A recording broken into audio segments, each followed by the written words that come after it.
ሙስሊም እህት ወንድሞቻችን በእውነት እየማሉ ወላሂ እኛ በምንችለው መጠን በምንችለው አቅም ከጎናችሁ ነን ያስባላቸው እንዲሁም ፕሮቴስታንቶች ሌሎች ቤተ እምነት ውስጥ ያሉ ብዙ እህት ወንድሞቻችንን ልብ የነካው እጅግ በጣም ለኛ ኦርቶዶክሶች እጅግ በጣም እንቁ ዘማሪ ሆነው ዘማሪ ገብረ ዮሐንስ ገብረ ጻድቅ ሰበር መረጃ በዘማሪ ገብረ ዮሐንስ ጉዳይ ዘማሪ ገብረ ዮሐንስ ሰሞኑን ቲክቶክ ላይ ታጁታል በእግሩ መሃል ከተማሪ ሲንከራተት እግዚአብሔርም ይሄንን አይቶ በጣም በእውነት ብዙ ያልሰማናቸው ነገሮች አሉ። ውድ ቤተሰቦቼ እኛ መዝሙሮቹን ብቻ እንሰማለን፣ ነገር ግን ከጀርባው ለካ ብዙ ነገሮች ነበሩ።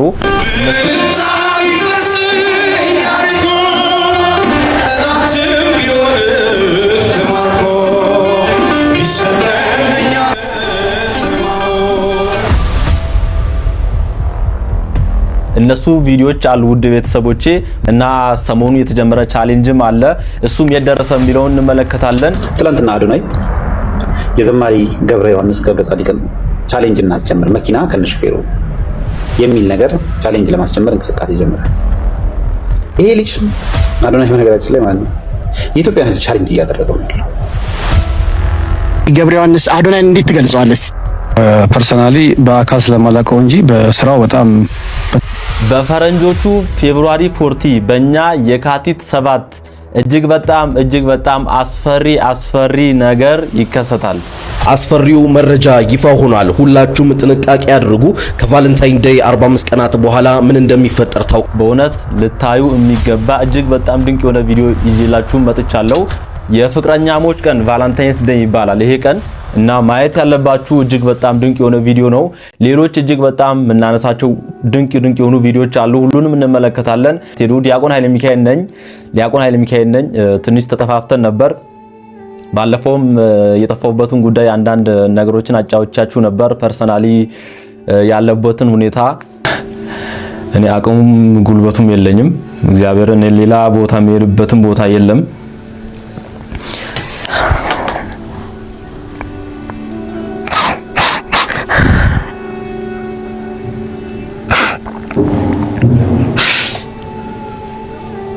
እናት ትሞታለች፣ የመጨረሻ ደረጃ ላይ ደርሷል፣ የመዳን አቅም የላትም፣ የመዳን ቻንስ የላትም ተብሎ ለኔ ሁሉም ነገር ጨልሞብኛል። ብቻ መሄጃም የለኝም እና አሁን እንደምንም ራሴን አበርትቼ ወደ ኖርማል እየተመለስኩ እገኛለሁ እና በጣም በእውነት ባለፈው ቪዲዮ ከሰራሁላችሁ በኋላ ብዙዎቻችሁ በእውነት ያሳያችሁት ፍቅር እየደወላችሁ እየጠየቃችሁ ብቻ ፍቅራችሁ ይለያል። እግዚአብሔርን እኔ አልጠበኩም እንደዛ ቪዲዮ ይህን ያለም አልታየም ነበር በእውነት የባለፈው ቪዲዮ እና ግን እንደዛም ሆኖ የደወላችሁ ብዙ ነበራችሁ። አካውንት ውስጥም የቻላችሁትን ያስገባችሁ ብዙ ናችሁና ከመቀመጫ የተነስቼ በእውነት እግዚአብሔር ያክብርልኝ። በጣም ነው ማመሰግነው እላችኋለሁ። እንግዲህ ያው ላልሰማችሁ ያን ቪዲዮ ላላያችሁ እናቴን አሟት ከበድ ያለ ህመም ካንሰር ስቴጅ 4 የደረሰ እጅግ በጣም ወደ ሳምባዋና ወደ አጥንቷ የዘለቀ ካንሰር እንዳመማት እና ሆስፒታል እየተመላለሰ እንደሆነ አቅም ቸግሮኝ አባት የለኝም እህት ወንድም ምናምን የለኝም ብቻዬን ነው ማሳከመውና አቅም ቸግሮኝ ቪዲዮ ሰርቼ ብዙዎቻችሁ ደውላችሁ ብዙ ስትሉ ነበር። ከዛም በእውነት አንድ ልቤን የበላው አንድ የሁሉ ጊዜ ተከታታይ ቤተሰቤ እዚሁ በዩቲዩብ ያውቀኝ በእውነት ያለኝ ልቤን የነካውን ለእናንተ ሼር ሳላደርግ ማለፍ አልቻልኩም። ምንድነው ያለኝ አንድ ጠና ያሉ አባት ናቸው። እውነቱን ለመናገር ደውለው ዲያቆን ኃይለ ሚካኤል ዩቲዩብ ላይ ነው ማውቅ ዩቲዩብ ላይ ነው የምከታተለው የሁሉ ጊዜ ቤተሰብ ነኝ እና ስለ እናትም እንደዛ ስታወራ እጅግ በጣም ልቤ ተነክቷል እና ምንም እኔ ማግዝ ብርም የለኝም። ነገር ግን ከደሞዜ ላይ በቃ ምንም ካሌለኝ ከደሞዜ ላይ ጥበቃ ነው የምሰራው እና ካሌለኝ ከደሞዜ ላይ 600 ብር አስገብቼልሃለሁ የሚል ነገር ደውሎ ነግረውኝ እኔ አልቅሻለሁ። እግዚአብሔርን አልዋሻችሁም አልቅሻለሁ። በቃ ከአቅሜ በላይ ሆኖ ማለት ነው። እንዲህ ተቸግሮ ራሱ ለሰው የሚያካፍል ሰው ነው ያለው እና በእውነት ይሄን ቪዲዮ የሚያዩ ከሆነ ደግ አባት አመስግኗቸው። እኔም በጣም አመሰግናለሁ። እና እናቴ አሁን ያለችበት ሁኔታ እንግዲህ የመጀመሪያ ኬሞቴራፒ ዶክተር አዞ እሱን ወስዳለች እና መድኃኒቱ ባለፈው ተናግረን ነበር። በጣም ከባድ ነበር የካንሰር ኬሞቴራፒ የምታውቁ ከሆነ እና በጣም መድኃኒቱ ከባድ ነበር። ይሄ ጸጉር ምናምን የሚነቃቅለው መድኃኒት የለ ካንሰር ታማሚዎች ጥፍርም ይነቃቅላል ምናምንና ስቴጁም ከባድ ደረጃ ስለሆነ ብቻ መድኃኒቱን ከወሰደች በኋላ ያለው አዳር ላይ በጣም ተሰቃይታብኝ ነበር። በጣም ከባድ አዳር ነበር ውድ ቤተሰቦቼና ከዛ በኋላ ትንሽ ምግቦችን ወተት ምናምን የሚያበረቷትን ምግብ እየበላች ጥሩ ሁኔታ ላይ ነው የምትገኘው። ብቻ ሁኔታው በጣም ለረጅም ጊዜ የሚወሰን መድኃኒት ነው። እስከ 8ኛ ዙር ምናምን የወሰዱ ሰዎች እንዳሉ ራሱ ሰምቻለሁና በጣም ብዙ ርቀት ነው መጓዝ ያለብኝ ማለት ነው። ከእግዚአብሔር ጋር ብቻ ዶክተሩ የነገረውም ነገር ትንሽ ከበድ ያለ ነበር እውነቱን ለመናገር በቃ በጣም አሟ ስለነበር ጡቷን መቁረጥ የጡት ካንሰር ነው። ጡቷን መቁረጥም አይቻልም ወደ ውስጥ ወደ አጥንቷን ወደ ሳምባዋ ስለገባ ብሏልና አለ በቃ እንደመርዶ ወደ ቤት ውሰዳት በቃ የመጨረሻ መድኃኒት ኬሞ እየወሰደች ወደ ቤት ውሰዳት ነው ያለኝና ልቤ ተሰብሮ ምናምን ባለፈው በቃ ከአቅሜ በላይ ሆኖ አልቅሼም ነበር ቪዲዮ ላይ ውድ ቤተሰቦቼ። ብቻ ረጅም ርቀት ነው አሁን መሄድ ያለብኝ የሚለውን ተገንዝብ ያለው ብዙዎቻችሁ ጾም፣ ጸሎት፣ እምነት የተለያዩ ጸበሎችን ስትጠቁሙኝ ነበር። እሱን እስካሁን ድረስ ለ3 ዓመት የሚገርማችሁ ነገር ለ3 ዓመት እናቴ ሳታቋርጥ ለኔ በሽታውን ሳትነግር አሁን ባለፈው እስኪታወቅ ድረስ ሳትነግር ለራሷ እየተጠመቀች እምነት የተቀበች ምን ልበላችሁ የቀራት እምነት የቀራት ጸበል አልነበረም እና አሁንም እየወሰደች ነው። እሱ አልተቋረጠም እና ብዙ እምነት ብዙ የጸበል ቦታዎችን የጠቆማችሁኝ አመሰግናለሁ። እሱ አልተቋረጠም ልላችሁ ወዳለው ምን ልላችሁ ነው መድኃኒቱም በጣም ውድ ነውና አሁንም እኔ ሌላ ቦታ የሚሄድበት ቦታ የለም። እናንተ ያቅማችሁን እንድታደርጉልኝ ነው የምጠይቀው። መድኃኒቱ እያንዳንዱ 10,000 ብር ምናምን ነውና ብዙ ርቀት ነው ደግሞ ብዙ ዙር ነው የሚሰጠው። አሁን ለየካቲት 16 ነው ቀጠሮው የተሰጠው እና ውድ ቤተሰቦቼ ብዙ አወራውባችሁ በጣም ይቅርታ። አሁንም እኔ ሌላ ቦታ የሚሄድበት የለም እናንተ ጋር ነው አሁንም የመጣሁትና ያቅማችሁን አካውንት አስቀምጥላችኋለሁ እየደወላችሁም ጠይቁ። ያቅማችሁንም ቢያንስ የመድኃኒት ብችል እኔ ሌላ ምንም አልፈልግም እና ዶክተሩን በተደጋጋሚ ነው ፋይናንሻሊ በብር ደረጃ ተዘጋጅ ብሎኝ የነገረኝ እና ውድ ቤተሰቦቼ አንዳንድ ሰዎች አላችሁ ወደ አዶናይ ሂድ ወደ እሸቱ ለማናገር ሞክሩ ስትሉኝ ነበር። እኔ በእውነት እናንተ ካላችሁኝ እችላለሁ ቢያምናለሁ በእውነት እናንተ ከጎኔ ከቆማችሁና አሁንም የሚቻላችሁን አድርጉ። እናቴን ለማትረፍ የበኩላችሁን አድርጉ ማለት ፈልጋለሁ። ስለምታደርጉልኝ ስለ ሁሉም ነገር መድኃኒዓለም ያክብርልኝ። እናቴ ድና በእውነት በመልካም ዜና እንደምንገናኝ ተስፋ አደርጋለሁ። ካንሰር ሲባል ምን አይነት ተስፋ አስቆራጭ በሽታ እንደሆነ በተለይ በእናቴ ደረጃ ሲሆን ምን ያህል ተስፋ አስቆራጭ እንደሆነ አውቃለሁ። ግን እግዚአብሔር ላይ እምነት አለኝ። ተስፋ አልቆርጥም እግዚአብሔር ላይ እላለሁ። ተስፋ አልቆርጥም እግዚአብሔር ላይ። እናንተም ከጎኔ ቁሙ እላለሁ። ብዙ ስላወራችሁባችሁ በጣም ይቅርታ እና ትንሽ ራሴንም አጽናንቼም ብዬ አሁን ወደ ስራ ወደ ዩቲዩብ ለመመለስ እየጣርኩ ነውና ቪዲዮንም ላይክ አድርጉ፣ ሼር አድርጉ፣ ሰብስክራይብ ያላደረጋችሁ ሰብስክራይብ አድርጉ። እግዚአብሔር በመልካም ዜና በመልካም ነገር ያገናኘን ለማለት ፈልጋለሁ። ውድ ቤተሰቦቼ ቪዲዮችን እንመልከት። ያሉ ቪዲዮችን አብራችሁን እስከ መጨረሻው ቆዩ፣ የትም እንዳትሄዱ። የዛሬ መጀመሪያ ቪዲዮአችን ፒኦቪ ፖይንት ኦፍ ቪው ለሳምንት አውርተን የረሳነው ሰው ይላል ነፂ።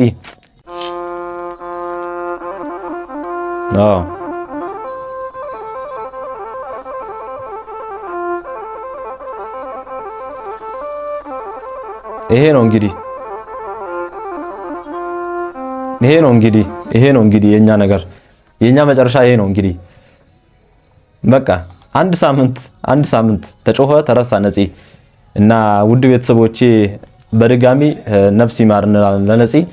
እና አሁንም በሚያሳዝን ዜና ሰምተናል ኢቢኤስ ላይ በእውነት ሌላ በጣም ያሳዝን ዜና ዛሬ ሰምተናል። የኢቢኤስ ዋና ስራ አስፈጻሚና መስራች የነበሩት አቶ አማን ፍስሐቸውን ባደረባቸው ህመም ምክንያት በሕክምና ሲረዳ ቆይቶ ዛሬ ማለትም የካቲት 4 2018 ዓ.ም ከዚህ ዓለም በሞት ተለይተዋል። ለወዳጅ ዘመዶቻቸው፣ ለቤተሰቦቻቸው፣ ለአድናቂዎቻቸው በሙሉ መጽናናትን እመኛለሁ። ሞት በኢቢኤስ ደጃፍ ላይ ቆሞ የቤተሰቡን አባላት ነጥቆ መውሰዱን ቀጥሏል። በአንጋፋው ጋዜጠኛ አስፋው መሸሻ ጀምሮ በቅርቡ ደግሞ ተወዳጁን ነጻነት ወርቅነህን አስከትሎ አሁን ደግሞ የጣቢያውን የጀርባ አጥንትና መስራች የሆነውን አማን ፍስሐጽዮንን ወስዶታል። ኢቢኤስ ከባድ የሐዘን ማዕበል ውስጥ ይገኛል። አማን ፍስሐጽዮን የዛሬ 17 ዓመት ገደማ ኢቢኤስን በባህር ማዶ ሲመሰረት ዓላማው አንድ ነበር፣ የኢትዮጵያን ባህል ወግና ሴት ለዓለም ማሳየት። በእርሱ ጥረትና ራዕይ ኢቢኤስ በሚሊዮኖች ቤት ውስጥ የፍቅርና የደስታ ምንጭ መሆን ችሏል። አማን ዝምተኛ ግን ታላቅ ስራዎችን የሰራ ለብዙ ጋዜጠኞችና ባለሙያዎች የህልማቸው በር ከፋች የሆነ መሪ ነበር። ዛሬ ይህ ባለ ራዕይ ሰው ሕይወቱ አልፏል። ነገር ግን የተከለው ፍሬ ኢቢኤስ ይቀጥላል። ለመላው የኢቢኤስ ቤተሰቦች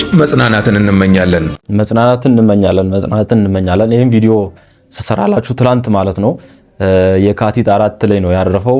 እግዚአብሔር ነፍስን በአብርሃም በይስሐቅ በያዕቆብ እቅፍ ያሳረፈልን፣ ነፍስ ይማር እንላለን። እንግዲህ ኢቢኤስ ላይ በእውነት ተደጋገመ ሐዘን ተደጋገመ እና በእውነት በጣም ያፈርኩባቸው አንዳንድ ሰዎች ደግሞ ምን ሲሉ ሰምቻለሁ። ማህተብ ኢቢኤስ እንግዲህ በቃ በህጋቸው እንደማይፈቀድ ታውቃላችሁ። ትንሽ ሁላችንም ቅር ቢያሰኝም በህጋቸው ማህተብ ማሰር እንደማይቻል ታውቃላችሁና እንዲህ ሰው እያለቀ እየሞተ ያለው ማህተብ ማሰር ስለከለከላችሁ ነው ብለው አንዳንድ ሰዎች በእውነት ሲሉ ሰምቻለሁና በእውነት ሰው ሞቶ እንዲህ ማለት አግባብ አይደለም። ይሄ ክርስቲያናዊ ስብዕናም አይደለምና እባካችሁ እንደዛ የምትሉ ሰዎች እባካችሁ ረፉ። ሰዎች ከሞቱ በኋላ ማንም ዞር ብሎ እንደማያያቸው የሚገርማችሁ ነገር ነፂ አጠር ያለች ቪዲዮ አግኝቻለሁ ተናግሮ ነበር። ከዚህ በፊት ሰዎች ከሞቱ በኋላ በቃ ማንም ሰው ዞር ብሎ እንደማያቸው የገባኝ እዛን ጊዜ እና በ19 ብሎ የለም እንዲህ ተሸርፏል ወይ የሆነ ነገር ይገጠምበታል፣ ሌላ ይገጠምበታል ምናምን። እንግዲህ አውራይል እንግዲህ አካባቢው ደግሞ እዚህ ትንሽ ተከም ያለ ኑሮ የሚኖሩ ስለሆነ ያንን ሊከታተል አይችልም። የራሱ እንትን ስለሆነ የህይወት ሩጫ ስላለ እንደዛ ነውና ነው።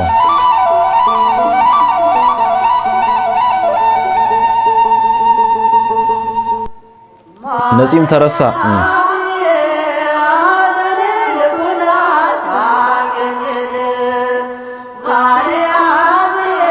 ነፍስ ይማር ወንድማችን። እንግዲህ የምንባለው የምንደባደበው የምንሰዳደበው ለዚች አጭር ጊዜ ነው። በእውነት ከሞትም በኋላ ስማችን ራሱ እኮ ነው የሚቀየረው አስከሬን ወደሚባል እና ከምንም በላይ ሰማያዊ ነገር እናስቀድም። በጎ ስራዎችን እየሰራን እንለፍ። እዚች ለምንም ለማጠቅም ለምታልፍ ዓለም እየተስገበገብን ልንሞት ነው። አንዳንድ ሰዎች ደግሞ ሎተሪው እንዲደርሳችሁ እቁብ አልወጣላችሁ ላለ ተናግራችሁ ሰው ፊት ተደማጭ ላጣችሁ ለሕዝብ መስተፋቅር ከስልጣን እንዳትወርዱ ገንዘብ ወደ እናንተ እንዲመጣ መሳበን ዋይ ለትምህርት ፍቅረኛ አልያዝ ወይም ደግሞ ትዳር አልያዝ ላላችሁ ሁሉም ነገር መፍትሄኛ ጋር አለ።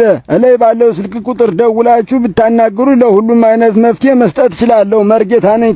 አረ መርጌታ አረ በኤአይ እንግዲህ በጣም አንዱን ነው ይዤላችሁ የመጣሁት። በጣም ብዙ ቪዲዮዎችን እያየሁ ነው ውድ ቤተሰቦች። እንዲህ አይነት ነገር አሁን ነው በቪዲዮ በኤአይ በእንዲህ አይነት መልኩ የቤተ ክርስቲያን ስም ለማጥፋት ለመርጌቶቻችን ለሊቃውንቶቻችን ያለን ክብር ዝቅ እንዲል እንዲህ እየሰሩ ነው። በጣም ብዙ ቪዲዮን ያን ሁሉ ኮተት ከማምጣት ብዬ ነው አንዷን ያመጣሁላችሁና እባካችሁን እንጠንቀቅ። ኤአይ ነው ሲጀመር የቤተክርስቲያንን ስም የሊቃውንቶቻችን ስም ለማጉደፍ እየተሰራ ያለ ስራ ነውና እንንቃ። በእውነት እንዲህ አይነት ነገሮችን ሪፖርት ያደረገን እንለፍ። ውድ ቤተሰቦቼ እንግዲህ ቪዲዮ እዚህ ጋር አንድ ቪዲዮ ይታየኛል። ከዛ ቪዲዮ አስቀድሜ ግን ሁላችሁንም እንኳን ለታላቁ በጉጉት በናፍቆት ለምንጠብቀው ለታላቁ ጾማችን ለአብይ ጾም ለኢየሱስ ጾም ለጾመ ኢየሱስ ተብሎ ለሚጠራው ጾም እንኳን በሰላም አደረሰን ማለት ፈልጋለሁ። ቀጣይ ሰኞ ዕለት የካቲት 9 ይገባል ታላቁ ጾማችን እና ብዙ ትምህርቶችን አስቤያለሁ። ብዙ ቪዲዮችን አብረን እንማማራለን። ጾሙን አብረን እናሳልፋለን። ምን አለኝ? ዋና 2 ወር ወዳጅ ጾም ሊገባ ነው እና እርጎ ቅዳሜ ጀምሬ መጠጣት አለብኝ። ከቅዳሜ ጀምሮ ቅዳሜው የሁዳዴ ሁዳዴ የሁለት ወር ጾም ሁለት ወር ነው የሚጾመው ሁዳዴ እና ለፋሲካ የሚፈታው እና ምን ይሁን እና ቅዳሜ ጀምሬ እርጎ መጠጣት አለብኝ። የጾሙ የመጀመሪያው እሁድ ዘወረደ ይባላል። ይህ የመጀመሪያ ሳምንት በሲኦል ተጥለው በአጋንንት እየተቀጠቀጡ የአምላክን መውረድ የተስፋይቱን ቀን ይጠብቁ የነበሩ ነፍሳት የተስፋቸው ጅማሬ ሰማይና ምድር የማይችለው የክብር ባለቤት የሆነ አምላክ ከሰማየ ሰማያት መውረዱ ከድንግል ማርያም ከስጋዋ ስጋ ከነፍሷ ነፍስ ነስቶ የመወለዱ ነገር ይታወስበታል። ስለዚህ ነው ዘወረደ መባሉ። በዚህ ሳምንት ከቀዳሚ ነቢያት አንዱ ሊቀ ነቢያት ሙሴ የሚታወስበታል። ይህን የጾም ሳምንት ጾመ ሙሴ ወይንም ሙሴኒ ተብሎ ይጠራል። የሁዳዴ ጾም የመጀመሪያው ሳምንት። እንግዲህ እንዲህ እያልን በእውነት በጣም ጥሩ ነገሮችን አስቤያለሁ። ከእግዚአብሔር ጋር እግዚአብሔር ይፍቀድልን። በአብይ ጾም ጥሩ እንማማራለን። ውድ ቤተሰቦቼ የኦርቶዶክስ ቲዩብ ቤተሰብ ካልሆናችሁ ቤተሰብ ሁኑ። ጾሙን አብረን እናሳልፍ ይላል ኦርቶዶክስ ቲዩብ። እንኳን አደረሳችሁ በድጋሚ ውድ ቤተሰቦቼ። ሲጾሙ ድካም አይሰማዎትም? ማማዝናሽ ጸሎት ያበረታል እንጂ አያደክምም።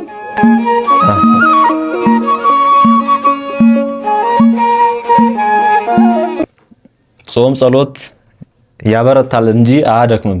እግዚአብሔር በእድሜ በጤና ይጠብቆት። ማማዝናሽ ስለ ገብረ ዮሐንስ ያሉ ቪዲዮችን እንመልከት። በዘማሪ ገብረ ዮሐንስ ጉዳይ ስጦታ ይሰጠው በሚል በርካቶች ተስማምታቸዋል። ከዚህም ውስጥ አዶናይ አንዱ ነው የተስማማ ይመስላል። እንግዲህ ምን ስጦታ ይሰጠው ኮሜንት ላይ ጻፉልኝ። ብዙ ላይክ ላገኘው ያ ስጦታ ይሰጠዋል ማለት ነው። እንግዲህ በሚኮ ቤት ማለት ነው የሚኮ ቤተሰቦች ምን ስጦታ ይሰጠው በግለሰብ መስጠት የምትፈልጉ ሰዎች ስጦታ መስጠት የምትፈልጉ ሰዎች በውስጥ አናግሩኝ ማለት ነው። ይህ ዘማሪ በርካቶችን ያነቃ ድንቅ ዘማሪ ነው ማለት ነው። ሁላችሁም ይሄን ቪዲዮ ሼር አድርጋችሁ ኮሎናይም በራሱ ዩቲዩብ በራሱ ቲክቶክ አካውንት ማለት ነው ስጦታ እንደሚሰጠው ተስፋ አለኝ። አመሰግናለሁ። እንግዲህ ይሄ ቻሌንጅ በእውነት አጠር ባለች በቪዲዮ አማካኝነት የተጀመረ ነው። ቲክቶክ ላይ አንድ ቫይራል የወጣች ቪዲዮ አለች። እስቲ ላሳያችሁ ያችን ቪዲዮ። በደሙ አጌጠና ርስቱን ወርሳለን በጽዮን ተራራ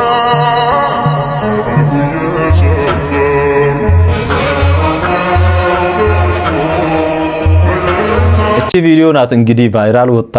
ብዙዎች በእውነት ለምን አንረዳውም በሚል በተቀደሰ ሐሳብ ቻሌንጅ ያስጀመሩት እና አዶናይንም ጋበዙ። ዘማሪ ገብረ ዮሐንስ አዲስ ቻሌንጅ ሊጀመርለት ነው ጋይስ። መኪና ከነሹፌሩ አዲስ ቻሌንጅ ሊጀመር ነው። ዝግጁ ናችሁ? እስከማሳውቃችሁ ጠብቁና ከዛ ቻሌንጁን እንጀምረዋለን። ወዳችኋለሁ። እኛም እንወዳለን ወንድማችን አዶናይ። ይሄን እሱ ቪዲዮ ከሰራ በኋላ እንግዲህ አርቲስት አልቀረ ምን አልቀረ አሁን ቪዲዮ አብረን እንመለከታለን። ብዙዎች ዝግጁ ነን ሲሉ ነበር። ዘማሪ ገብረ ዮሐንስን የሚወደው ይህን መዝሙር ሼር ያድርገው፣ የማይወደው ግን ያሳልፈው።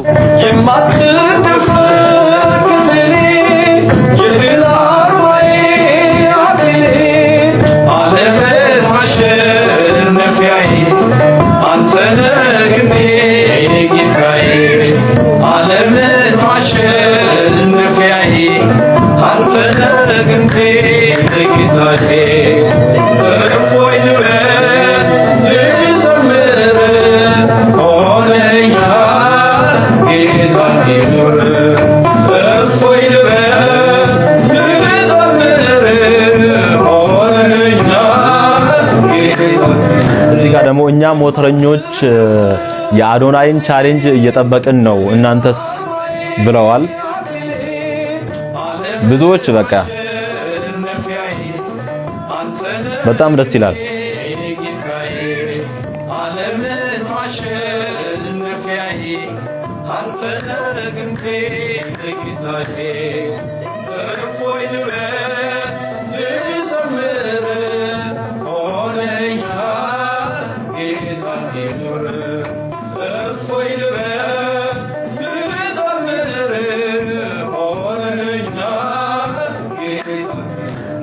እስኪ አንዴ ሁላችሁም ዝግጁ ናችሁ? እኔ በበኩሌ ዝግጁ ነኝ። ለወንድማችን ለሊቀ መዘምራን ገብረ ኢየሱስ እንግዲህ ቻሌንጅ ሊቀርብለት ነው ተብሏል። የትኛውም ቻሌንጅ ቢመጣ እኛ ገብረ ዮሐንስ ለወንድማችን አናንስም፣ እስከ ጥግ ድረስ ሂደን እሱ እንዲሸለም እናደርጋለን። እንግዲህ ሰሞኑንም ቲክቶክ ላይ ታችሁታል፣ በእግሩ መሀል ከተማ ላይ ሲንከራተት እግዚአብሔርም ይሄንን አይቶ እንግዲህ በቃ ሊለው ነው። ሁላችሁም ይሄንን ቪዲዮ ሼር፣ ኮፒ ሊንክ እያደረጋችሁ ከወንድማችን ጎን መሆናችንን እናሳየው። በጣም አመሰግናለሁ። ደስ ብሎኛል። በጣም ቻሌንጅ አክሴፕትድ ሄኖክ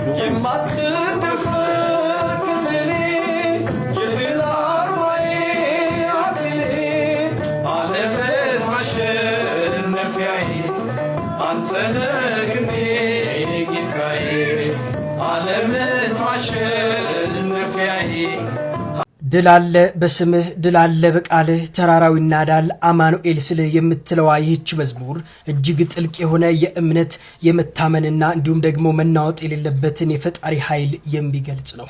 ታዲያ ይህ ቪዲዮ ለመዝሙር አፍቃሪ ጓደኛችሁ ላኩለት። ድል አለ በስምህ ድል አለ በቃልህ የምትለዋ ቃል ብቻ ፈጽሞ አይደለችም፣ በፈጣሪ ስም ውስጥ ባለው ጥልቅ ኃይል የምትገልጽ እንጂ። ስሙ ተራ ስም ሳይሆን ሰይጣንን የሚያሸንፍ በሽታን የሚፈውስና እንዲሁም ደግሞ የህይወትን መሰናከል የሚያስወግድ ስልጣን ነው። ተራራው ይናዳል አማኑኤል ስልህ የምትለዋ ቃል ደግሞ ተራራ በትልቅነቱ በማይደፈርነቱ የሚታወቅ የችግር ምሳሌ ነው። ነገር ግን አማኑኤል የሚለው ስም ሲጠራ የማይናዱ ተራራዎች ሳይቀሩ ይፈርሳሉ። መዝሙሩ ይቀጥልና ባህር ይከፈላል መድኃኔዓለም ስልህ። ይህ ቃል የሙሴን ታሪክ ያስታውሰናል። ባህር የመጨረሻው ተስፋ መቁረጫ ሲሆን መድኃኔዓለም የሚለው ስም ሲጠራ ግን የተዘጋ መንገድ ይከፈታል፣ ለሞት የተቃረበ ህይወትም ይድናል። የቆምነው ዛሬ በህይወት ስምህን አርገን ነው ጉልበት የምትለው ቃል ደግሞ ዛሬ ሕያዋን ሆነን የምንታየው በውስጣችን ያለው ኃይል ሳይሆን በእምነት የተደገፍነው የፈጣሪ ስም ነው። ስሙ የህይወታችን ጋሻ እንዲሁም ደግሞ የጉልበታችን ምንጭ ነው። ከሜዳ ተጠርተን ብንነክስም ሆነህ ነው ክብርና ሞገስ የምትለዋ ይህች ቃል ደግሞ ከምንም ተነስተን ወደ ከፍታ ስንወጣ በሰው ጥበብ ሳይሆን በፈጣሪ ቸርነት መሆኑ የምታሳይ ቃል ነች። ታዲያ እናንተስ ስለ ዘማሪ ገብረ ዮሐንስ መዝሙር ምን ትላላችሁ? ሐሳባችሁን አጋሩኝ። አረ ይነዝራል እኮ መዝሙሮቹ በአጠቃላይ ከ200 በላይ መዝሙሮች አሉት ይባላል። እንግዲህ እንደሰማሁት ከሆነና ሁሉም መዝሙሮች በቃ አጥንትን ሰርስረው ነፍስን አልፈው የሚሄዱ ናቸው። እግዚአብሔርን በእውነቴ ከመንፈስ ቅዱስ ካልሆነ ከምንም ሊሆን አይችልም። የመዘመር ጸጋ ያለው ወንድማችን ነው። በምንችለው አቅም በእውነት ለመርዳት ዝግጁ ነው ሁላችንም። አዶናይ እንግዲህ ቻሌንጁ እየጠበቀን ነው። አንድ ቪዲዮም አለ አዶናይ፣ እሱም ቪዲዮ ሳታዩ እንዳትወጡ። አዶናይ በዚህ ነገር ምላሽ ሰጥቷል፣ የመጨረሻ ምላሽ ሰጥቷል።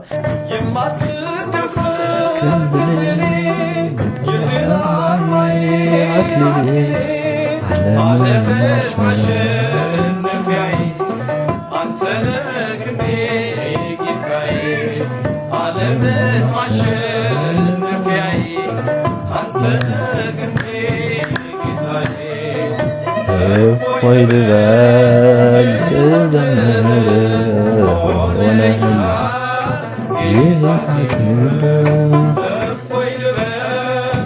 ልዘምር ሆነህና ጌታ ክብር። ይሄ ቻሌንጅ እንዲጀመር ያደረገውን ቪዲዮ የቀረጸች ልጅ አለች። እሷን እስቲ ተከታተል እንመለስ። አጋጣሚውን እንዲያካፍለናለች። ምንድነው ሀፕን እያደረገ ያለው? ብቻ በጣም ደስ ብሎኛል። በጣም ነርቨስ ሆኛለሁ። እውነት ጭራሽ እንደዚህ ሀፕን ያደርጋል ብዬ ኤክስፔክት አላደረኩም ነበረ፣ ቪዲዮን ፖስት ሳደርገው ማለት ነው። እና እንዴት መሰላችሁ ይሄ ነገር የተፈጠረው? ከጸበል መድኃኔዓለም ወደ መገናኛ እየሄድኩ ነበርና ታክሲ ውስጥ ነበርኩኝ። ከጀርባ ነበር የተቀመጥኩት። በእርግጥ ከዚህ በፊት በጣም ከረጅም ዓመት ሆኖታል እና ያኔ እንደውም ብዙ ሰው መዝሙሩን በእርግጥ ያዳምጣል፣ ብዙ ሰው ግን ዘማሪው ማን እንደሆነ አያውቁም ነበር ብዙ ሰው። ከዛ ሃይገር ውስጥ ይሄ የክራር ባጉ አለ አይደለ? እሱን ይዘው ከፊት ለፊት የተቀምጠው ነበርና በቃ ደስ ብሎኝ ነበር ያኔ ምናምን። ከዛ ነርቨስ ሆኛለሁ በጣም። ቪዲዮ ነው ያየሁት የአዶናይ የሰራውንና ለዛ ነው። ከዛ እየሄድን ወደ መገናኛ አያት ጋር ቆምን። ከዛ ሹፌሩ ገብረ ዮሐንስን የት ነው የምትሄደው በለው ምናምን አለው ለረዳቱ። ከዛ ረዳቱ ገብርዬ የት ነው ምናምን አለ። ከዛ ስንዞር ሁላችንም ብቻውን ነበርና እንደዚህ እየመጣ ነበር ወደፊት። ከዛ የሆኑ እናት ቪዲዮ ላይ እንደዚህ እየመሩት መጣና ደርሶ እዛ ጋር ታክሲው ጋር አይ ሰው እየጠበቅኩ ነው እዚሁ ነኝ አሉ ማለት ነው። ከዛ በቃ ቪዲዮ ምናምን እኔ በቃ ደስ ብሎኛልና ረጅም ጊዜ ስለሆነ በቃ ወይኔ ምናምን ብዬ ቪዲዮ ምናምን ነገር መቅረጽ ጀመርኩና ካጠገብ ያለው በቃ እንደ እብድ ነበር ሲያየኝ ነበር እውነት። ከዛ ዝም ብዬ ስናፕ አደረኩት። እኔ ፖስት ለማድረግም በፍጹም በቃ አላሰብኩትም ነበር አይደለም እንደዚህ ቻሌንጅ ምናምን እዛ ለጓደኛዬም ተሳይት ምናምን ፖስት አድርጊው ምናምን አለች። ከዛ ፖስት አደረኩት ማለት ነው። ከዛ ፖስት ሳደርገው ሁሉም ተቀባበለው። ስጦታ እንስጠው ምናምን ተባለ። አሁን ደግሞ በቃ ቻሌንጅ ሊጀመርለት ነውና እኔ ያንን ነገር አስቤ አልነበረም ፖስት ያደረኩት። በቃ ዛሬ ማንን እንዳየው ምናምን ብዬ ነበር ፖስት ያደረኩት። ግን ያው ነገሩ እግዚአብሔር እንዴት ምን አይነት መንገድ እንዳለው አይታወቅም። አዎ እግዚአብሔር ያክብርሽ በእውነት እህቴ። አንቺንም ይሄ ሁሉ እንግዲህ አዶናይ ትልቅ ነገር አዘጋጅቶ ይሰጣል ብዬ ተስፋ አድርጋለሁ። በእውነት የታሰቡ ነገሮች ግን ላንቺም ክሬዲቱ መስጠት አለበትና እግዚአብሔር ይባርክሽ በእውነት።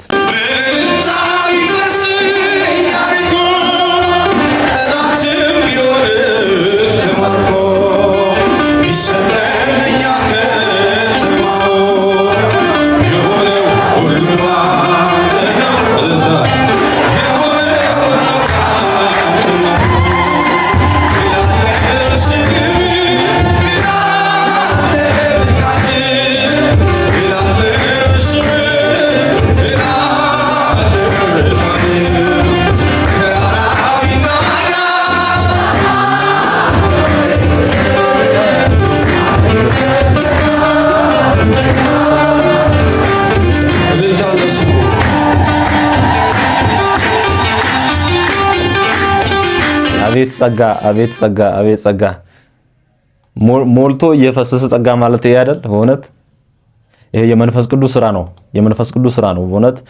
እና ትልቅ ነገር እንደሚደረገ ተስፋ አደርጋለሁ።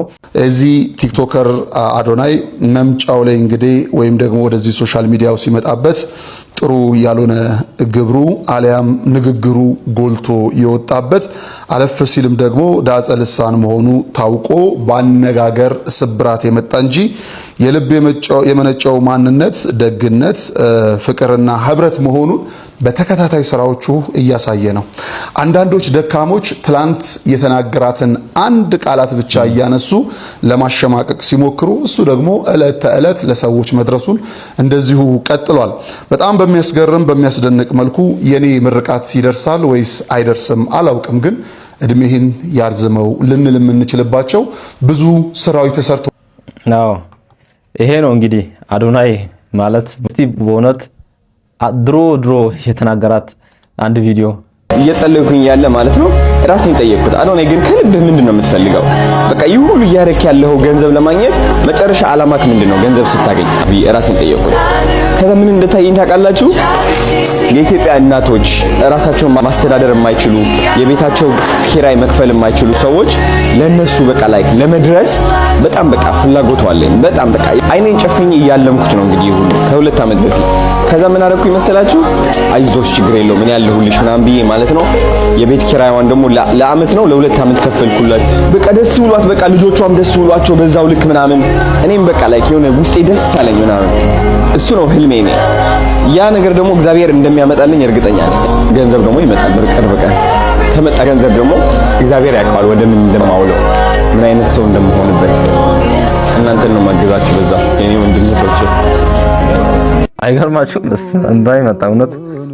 ቃልን በተግባር ማለት ይሄ አይደል? ከአመታት በፊት የሰራው ቪዲዮ ነው እንግዲህ እንዳያችሁትና መሀል ላይ ሲሰጥ ያያችሁት ቪዲዮ። ቅርብ ጊዜ ደግሞ ለአንድ እናት የአመት የቤት ኪራይ ብር ሲሰጥ ያለ ቪዲዮ ነውና ቃልን በተግባር በቃ ቃልን በተግባር ውስጡ ምን ያህል ልቡ ንጹህ እንደሆነና ትላንትና አዶናይ የዘማሪ ገብረ ዮሐንስ ገብረ ጻዲቅን ቻሌንጅ እናስጀምር መኪና ከነሹፌሩ የሚል ነገር ቻሌንጅ ለማስጀመር እንቅስቃሴ ጀምሯል። ይሄ ልጅ አዶናይ በነገራችን ላይ ማለት ነው የኢትዮጵያን ሕዝብ ቻሌንጅ እያደረገው ነው ያለው። ምን አይነት የተሳሳተ መንገድ ላይ እንዳለን እንደ ህዝብ ማለት ነው እንደ ህዝብ ጀግኖችን መፍጠር እንዳቃተን ምልክት ሆኖ እያሳየን ነው። ዘማሪ ገብረ ዮሐንስ ገብረ ጻዲቅ በነገራችን ላይ ኦርቶዶክስ ቤተክርስቲያን ዘማሪ ነው። ኦርቶዶክስ ቤተክርስቲያን በነገራችን ላይ ተከታዩዋ ከ50 እስከ 70 ሚሊዮን እንዲሁ ይገመታል።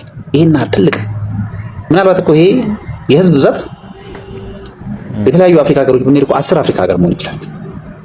ይሄን ያህል ህዝብ ያለው እምነት ዘማሪ ይሄ ዘማሪ መኪና የለውም። አስቡት እንደ ዝም ብዬ በለውሳ ዝም ብዬ ስጠይቅ ጉግል ላይ ሰርች ሳደርግ ከ150 ያላነሰ መዝሙር ሰርቷል። አብዛኞቹ መዝሙሮች በሚባሉ ደረጃ በሁሉም ቤት ተሰሚነት አላቸው፣ ይደመጣሉ። ይሄንን የሚያክል ተጽዕኖ የሚፈጥር ዘማሪ በእግሩ ነው የሚሄደው። ላውም አይነ ስውር ነው። ይሄን ቤትም የለው ይሆናል።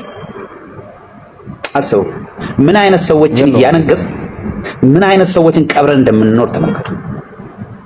እርግጠኛ ነኝ ይሄ ልጅ የሚሰራቸው መዝሙሮች አይደለም በኦርቶዶክሶች ብቻ አይደለም በሌሎች እምነቶች ባሉ ሰዎችም ሊሰሙ የሚችሉ ናቸው።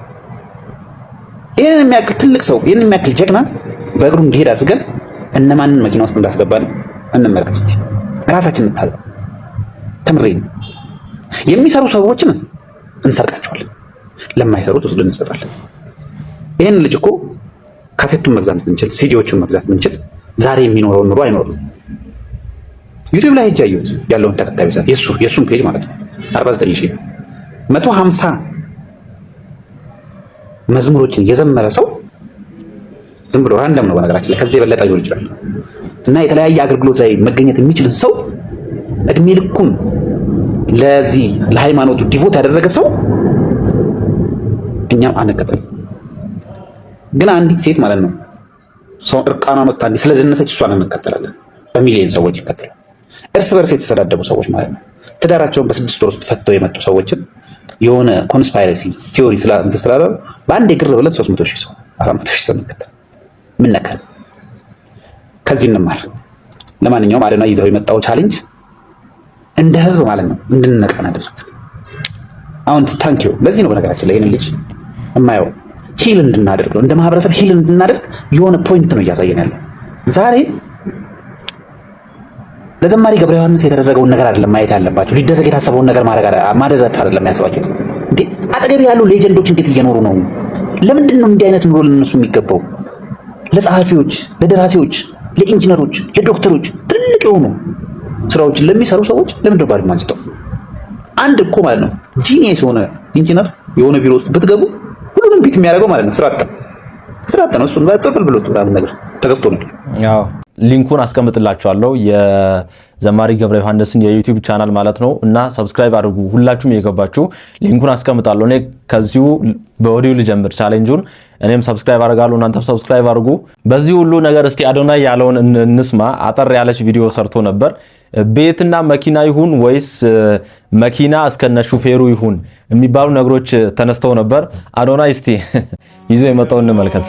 ምን አለ አዶናይ? ፎቶ ላይ እንደምታዩት ቤትና መኪና ነው። በደሙ አጊጠናል ርስቱን ወርሳለን። አንዳንድኛ ሳናስባቸው የምንልካቸው መልእክቶች ለአዶናይ በተለይ ፖዚቲቭ ከሆኑ ቀጥታ ይደርሳሉና በአዶናይ ስታንዳርድ በአዶናይ ደረጃ አሁን ባለበት ደረጃ ያለ ሰው የሰው ኮሜንት የሰው ምክር ምናምን አይሰማም። ታውቃላችሁ ኢጎውን ብቻ ነው የሚከተለውና አዶናይ ግን ይሰማል። በጣም በሚገርም ሁኔታ ብዙ ጊዜ አንዳንድ ሰዎች የሚሉትን እኔንም ጨምሮ መልእክት ስናስተላልፍ ያንን መልእክት ኢንዳይሬክትሊ ሲተገብረው እናያለን። ፖዚቲቭ ከሆነ ማለት ነውና ቤት አዳርጎበታል። አሁን እኔ ትናንትና ቤት ይደረግበት ምናምን ስል ነበረ እና ደርሶትም ይሁን ከራሱም ብቻ አላቅም ብቻ ቤት አድ ተደርጓል። በጣም ደስ ይላል። በጣም ነው ደስ የሚለው። ጠብቁ ብለህናል፣ እየጠበቅን ነው። አብዛኞቻችን እስላም፣ ክርስቲያኑ፣ ፕሮቴስታንቱ ሁሉም ኤክሳይትድ ሆኖ እየጠበቀ ነውና ይህንን ዘማሪያችንን ክርስቶስን ጨርቁን ይዞ ሳትምረኛ ለቅህም እንዳለው እኛም ይሄንን ዘማሪያችንን ሳናበለጽግ አንለቀውምና እጅግ በጣም እናመሰግናለን። እኔ በዚህ አመት ከተደሰትኳቸው ደስታዎች አንዱ ይሄ ነው።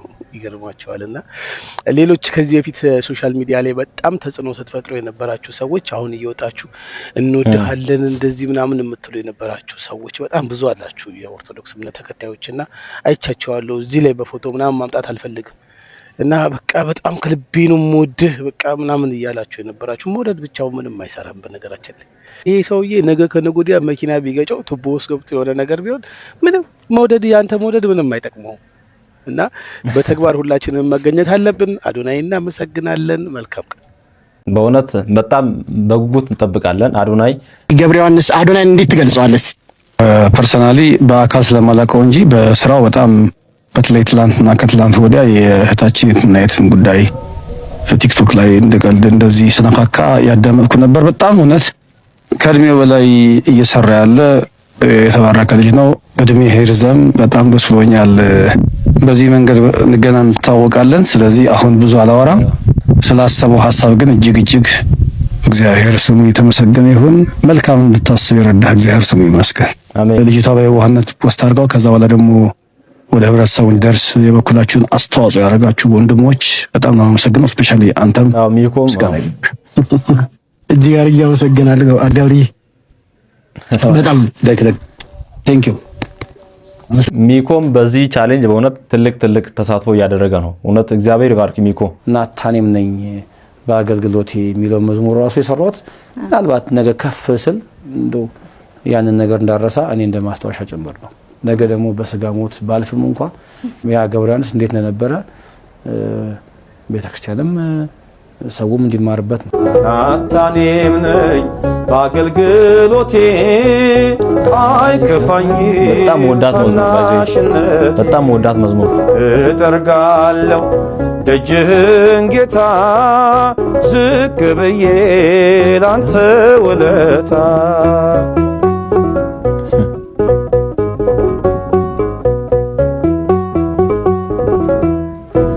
ከነገደ ሌዊ ባልሆን ባልሾምም እንደ አሮን የዜማ ዕቃ ባሊዝ በገና ላመስግን በትህትና። ይህን ሁላችሁ ማወቅ አለባችሁ። አሁን ቻሌንጅ ሊጀምርለት ያለው ዘማሪ ገብረ ዮሐንስ እንደዚህ ዝነኛ ዘማሪ ከመሆኑ በፊት ቤተክርስቲያን በር ላይ ክራር ይዞ በመዘመር ገንዘብ ከሰዎች ይሰበስብ ነበረ። በዛ ነበር ህይወቱን የሚመራው። አሁን ግን ፈጣሪ አግዞት ኢትዮጵያ ውስጥ አሉ ከሚባሉ ትላልቅና ታላቅ ዘማሪዎች ተርታ ተሰልፏል። አሁን ደግሞ የመጣለት ትልቅ ኦፖርቹኒቲ ነው።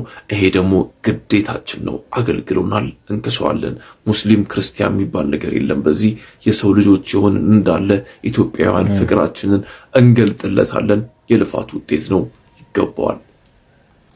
እስቲ አጠር ያለች ስለ ዘማሪው ታሪክ። መምህራኑ ለምንድን ነው ያዘኑበት? ናታኔም ነኝ አገልግሎቴ ብዬ ዘመርኩት ያንን እንዳልረሳ ማስታወሻ ነው ሲልም ተደምጧል። የቱን እንዳይረሳ? አባቱ ሲሞት ከእናቱ ጋር አስመራም ኖሯል። አብርሃ ባህታ ቦርዲንግ ስኩል ተምሮ ከደርግ መውደቅ በኋላ ወደ አዲስ አበባ መጥቷል። ዘማሪ ገብረ ዮሐንስ ገብረ ጻድቅ ሰበታ ቦርዲንግ ስኩል እስከ 12 ተምሮ ሲወጣ ህይወት ከባድ መልኳን አሳይታው ነበር። 4 ኪሎ ቅድስት ሥላሴ፣ ቅዱስ ገብርኤል፣ ባህታና ኪዳነ ምሕረት በሩ ጋር እየዘመረ ሳንቲም ተቀብሏል። ደጆኜ ካንተ በር ተስፋ አድርጌ ስዘምር በሚለው ስንኝም ራሱን ገልጧል። ታዲያ ያኔ ተምሬ ትልቅ ቦታ ይደርሳል ያሉኝ መምህራኖች እዛ ሲያዩኝ ማዘናቸው ልክ ናቸው። እኔም እግዚአብሔር እንደሚያሳልፍ ያየሁበት ነውና ልክ ነኝ ይላል። አምላክ ከትቢያ እንደሚያነሳ በእኔ በኩል ታይቷልም ብሎ ያምናል። በፈጣሪው ደጅ ያሰማው ድምፅ አይን ውስጥ ከቶት እግዚአብሔር ባዘጋጃቸው ሰዎች ስራዎቹ ከሰፊው ምእመን ደርሰዋል። አይኖቹ 1 ዓመት ከወራትን ብቻ ያዩት ገብረ ዮሐንስ በህይወቱ ብዙ ጊዜ የአምላኩን ቸርነት አይቷል። 22 ዓመት የአብሮነት ጊዜን ካሳለፉትና እሷም ልክ እንደሱ የካህን ልጅ ከሆነችው የትዳር አጋሩም ጋር በልጆች ተባርከዋል። ከ5ኛ ክፍል ጀምሮ ይነካካት የነበረው ክራሩ በብዙ አውደ ምሕረቶች የእግዚአብሔርን ክብር ገልጦባታል። ዘማሪ ገብረ ዮሐንስ ገብረ ጻድቅ እጅግ የሚወደዱ መዝሙሮቹ በብዙዎች ልብ ውስጥ ቀርተዋል። በቀጣይ ክፍልም ስለ መዝሙሮቹ የማደርሳችሁ ይሆናል። እናንተስ ከሱ መዝሙሮች እጅግ ይለይብኛል የምትሉት የትኛውን ነው? ፕላሷን እየተጫናችሁ ጻፉልኝ። እኔ ይሄኛው መዝሙር ነው። ናታኔም ነኝ በአገልግሎቴ ቤተክርስቲያን ከህፃንነታችን ጀምሮ እያደገን ዝቅ ብለን እየጠረግን እንደማደጋችንም በድቁና አገልግሎትም በሰንበት ትምህርት ቤትም ይለይብኛል በእውነት ይሄ መዝሙር ናታኔም ላይ እናንተም እስቲ ከዘማሪ ገብረ ዮሐንስ ለናንተ የሚለየውን ሁሉም ድንቅ የሆነ መዝሙር ነው ግን ለናንተ በከልባችሁ የምትወዱት መዝሙር ኮሜንት ላይ ጻፉ ውድ ቤተሰቦቼ እግዚአብሔር በእውነት ቀን ጠብቆ ትልቅ ያደርጋል በእውነት የእግዚአብሔርን ቀን መጠበቅ ነው ከምንም በላይ ወሳኝ ነገርና ይገርማል አሁን ስንት ዓመት ሙሉ አገልግሎ ይኸው አሁን እግዚአብሔር ህይወትን ሊቀይር ነው ብቻ ቻሌንጁን እናያለን ታዝናል አሁን ቤት መኪና እንደዚህ ብልጽግና ነገሮች ላይኖሩ ይችላሉ ግን በጣም ሰላም አለኝ ለምን ብትይ ማህበረሰቡ ጋር ስትይ የሚሰጥሽ አክብሮት ቤተክርስቲያን ደግሞ አውደ ምሕረት ደግሞ ስትቆሚ የማይገባ እንደሆነ እኔ በትላይ አውቃለሁ የማይገባኝ እንደሆነ ነው የማውቀው ግን እግዚአብሔር ኃጢአትን ሳይቆጥር በደልን ሳይቆጣጠር ስንት ሊቃውንት በለፉበት እኛን ግን እግዚአብሔር ባጭር መንገድ አምጥቶ ሲያስቀምጠን ደግሞ ይሄ ያረጋልህን አምላክ ደግሞ ስታይ በጣም ደስታ ይሰማል ይሄ ለኔ ትልቅ ሰላም ነው ዘማሪ ገብረ ዮሐንስ አዲስ ቻሌንጅ ሊጀመርለት ነው ጋይስ መኪና ከነሹፌሩ አዲስ ቻሌንጅ ሊጀመር ዝግጁ ናችሁ እስከማሳውቃችሁ ጠብቁና ከዛ ቻሌንጁን እንጀምረዋለን ወዳችኋለሁ እስቲ ይሄን ቪዲዮ ተመልከቱልኝ በኤአይ ሰርተው ብዙዎች በውስጥ ልከውልኝ ነው እኔ ደንግጫለሁ ለመጀመሪያ ጊዜ ሳይ ግን ኤአይ ነው አቤት ናታኔም ነኝ በአገልግሎቴ አይከፋኝ እንግዲህ እንዳያችሁት ነው ስለ አይን ብርሃኑም የሆነ ጊዜ ተናግሮ ነበር እኔ ደስተኛ ነኝ ብሏል እግዚአብሔርንም ያመሰገነ የሚኖር ሰው ነውና በኤአይ እንዲህ ማድረግ ብዙም አስፈላጊ ነው አልታየኝም ለማንኛውም ግን በእውነት ከምንም በላይ ከዚህ ይሄ አይን ያላቸው ራሱ ልቦናቸው የታወሩ ሰዎች አሉ አይደል እንዴ እና አይነ ልቦናው ብሩህ ስለሆነ የስጋ አይን ይሄን ያህል አስፈላጊ አይደለም እውነቱ ለመናገር ብቻ እሱም ግን ደስተኛ ነኝ ብሏል እና ብቻ በኤአይ ሰርተው በውስጥ የላኩልኝ ቪዲዮ ነው ለማንኛውም የቆምነው ሳይን ህይወት ስምህን አርገን ጉልበት ከሜዳ ተጠርተን ብንክስ ሆነነው ክብርና ሞገስ እልልታ ሆነነው ክብርና ሞገስ እልልታ የዳዘም ስም ይላለም ቃል የዳዘም ስም አቤት ይላለም ቃል ተራራው ይናዳ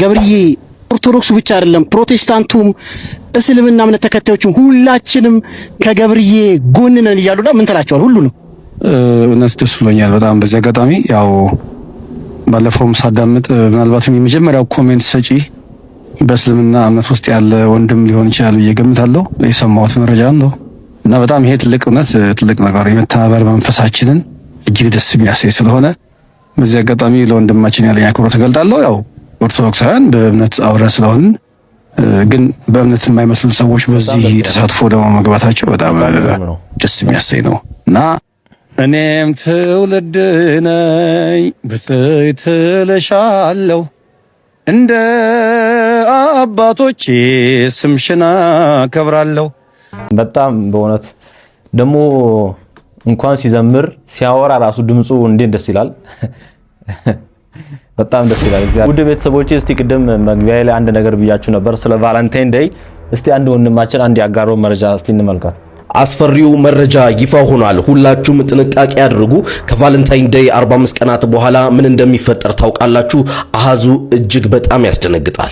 ባለሙያዎች እንደሚሉት ከቫለንታይን ዴይ 1 ወር ከ15 ቀን በኋላ የውርጃ መጠን በከፍተኛ ሁኔታ ይጨምራል። አበባው ጠውልጎ ቸኮሌቱ አልቆ ጸጸቱ የሚጀምርበት ወቅት ማለት ነው። ፍቅርን ማክበር ደስ ይላል፣ ግን የወደፊት ህይወትን ዋጋ ማስከፈል የለበትም። ስሜታችሁን በኃላፊነት መምራት ነገ ከሚመጣ ጥቁር ጠባሳ ያድናችኋል። ለጓደኞቻችሁ ሼር በማድረግ አስጠንቅቋቸው፣ ከማይሆን እቅድም አስቁሟቸው። የእናንተንም አስተያየት ጻፉልኝ። መልካም ጊዜ። እባካችሁ በእውነት በየአመቱ ብዙ ነገር ተነጋግረናል። አሁን እለቱ ሲደርስም ነገም አንዳንድ የምናወራቸው ነገሮች ይኖራሉ። ውድ ቤተሰቦቼ ስለ ቫለንታይን ዴይ የፍቅረኛሞች ቀን እየተባለ ስለሚከበረው በእውነት የሚሰሙ ነገሮች ጥሩ አይደሉም።